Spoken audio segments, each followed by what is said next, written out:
दोस्तों नमस्कार। आज हम बात करेंगे कि दुनिया के अंदर जितने भी देश हैं उनमें सबसे ज्यादा ताकतवर देश कौन सा है। यदि आप कहोगे रूस, नहीं। रूस अफगानिस्तान के अंदर मुट्ठी भर आतंकवादियों ने पीछे ढकेल दिया। रूस वहां से पैर दबाकर भाग गया। आप कहोगे अमेरिका, नहीं। वियतनाम का जो वार हुआ था वहां पर वियतनाम ने अमेरिका के हजारों फौजियों को मारा और वहां से अमेरिका पैर दबाकर भागा। आप वो चाइना, नहीं। गलवान घाटी के अंदर में भी हमारे सैनिकों ने पीछे भगा दिया, पैर दबाकर भग गया। इजराइल दुनिया का सबसे ताकतवर देश है। क्यों, बताता हूं आपको मैं भी। इसकी स्थापना 14 मई 1948 को हुई थी, यानी कि भारत की आजादी के बाद हुई थी इसकी स्थापना। इसकी जो जनसंख्या है, आबादी है, वह मात्र 93 लाख, यानी कि दिल्ली की भी आधी, इससे भी कम। और ये दुनिया के अंदर यहूदियों का सिर्फ एक देश है।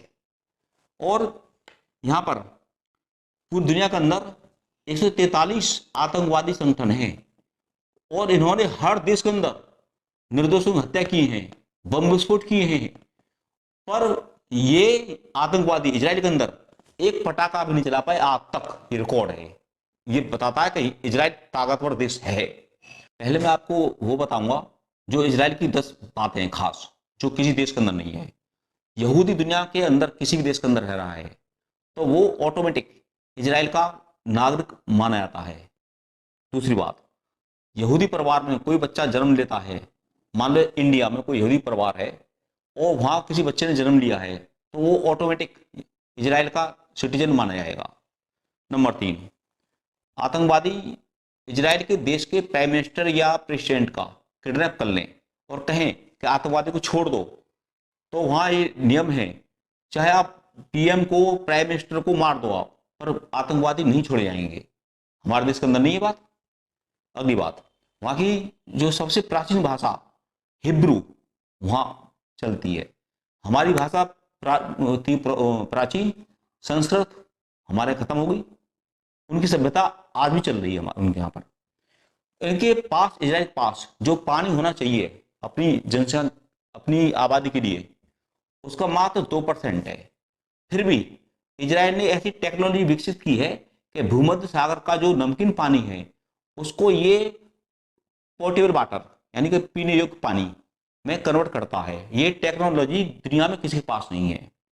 अगली बात, इरिगेशन सिस्टम, यानी सिंचाई का जो सिस्टम है इतना बढ़िया है इजराइल का, दुनिया उसका लोहा मानती है। भारत सरकार भी इजराइल से इरिगेशन सिस्टम की टेक्नोलॉजी ली है। वहां पर इजराइल के अंदर हर एक नागरिक के लिए कंपलसरी आर्मी सर्विस है। सेना है 30 लाख, 15 लाख मेल और 15 लाख फीमेल। सभी अभी देश के लिए सेवाएं देते हैं, देश के लिए समर्पित हैं, देशभक्ति भावना है। हमारे यहाँ नहीं है। अगली बात, इजराइल के अंदर हर घर में यहूदियों के लिए हथियार रखना जरूरी है, क्योंकि वहां आतंकवादियों को से उनको खतरा है। यदि कोई लेडीज भी किसी भी ड्रेस में जाए, किसी भी वेशभूषा में जाए, तो वो अपने साथ हथियार अंदर रख के चलती है, जिससे उन्हें कोई खतरा हो तो अपनी जान की रक्षा कर सकें। ये हैं 10 बातें। जैसे कि आप जानते हो, हर देश के अंदर एक खुफिया एजेंसी होती है जो देश की सुरक्षा की देखभाल करती है। जैसे इंडिया में रॉ, रूस में केजीबी, अमेरिका में सीआईए, इंग्लैंड में MI5 और इजराइल के अंदर है, उसका नाम है मोसाद। मोसाद का नाम सुनते ही आतंकवादी थर थर कांपते हैं। मैं आपको दो दूंगा एग्जाम्पल, आप समझ जाओगे अपने आप।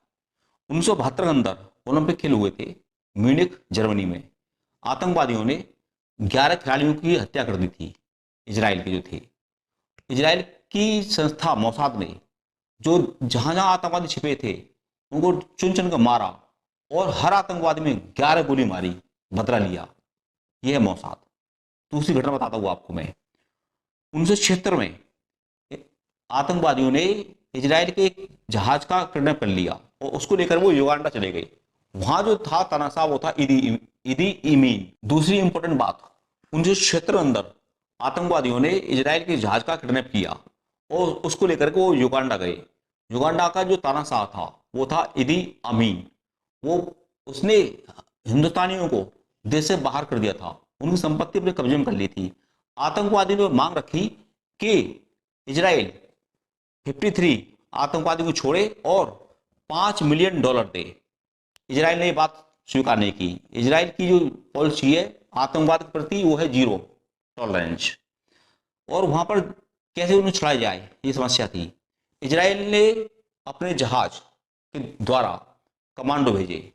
वो राष्ट्रपति जो था इदी अमीन, वो काले कलर की गाड़ी इस्तेमाल करता था, तो उन्होंने काले कलर की गाड़ी भेजी इजराइल ने, जिससे पता न पड़े उनको।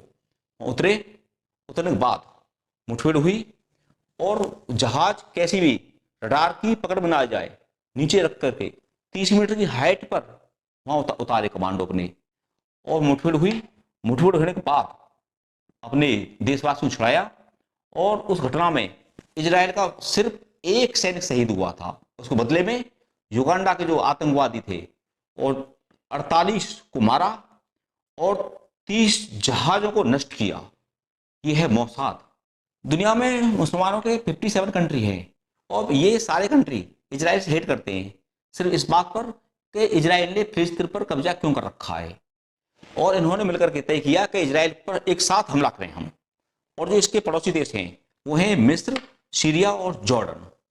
इन्होंने मिलकर हमला किया, और जो मुस्लिम कंट्री थे उन्होंने हथियार वगैरह सब फैसिलिटी दी।